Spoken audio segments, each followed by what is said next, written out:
Sekarang ni saya nak kongsi tuan-tuan bagaimana pasang perangkap. Inilah antara bahan-bahannya.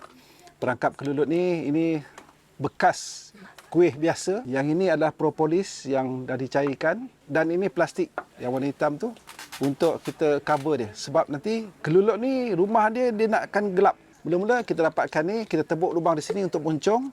Kemudian kita cairkan propolis yang kita telah kenal pasti. Kita cairkan sedikit.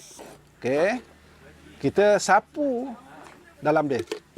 Tujuannya untuk apa? Propolis ni dia menghasilkan bau, ada satu bau. Jadi nanti mudah-mudahan dengan adanya ni dia akan memanggil kelulut tu masuk ke dalam ni.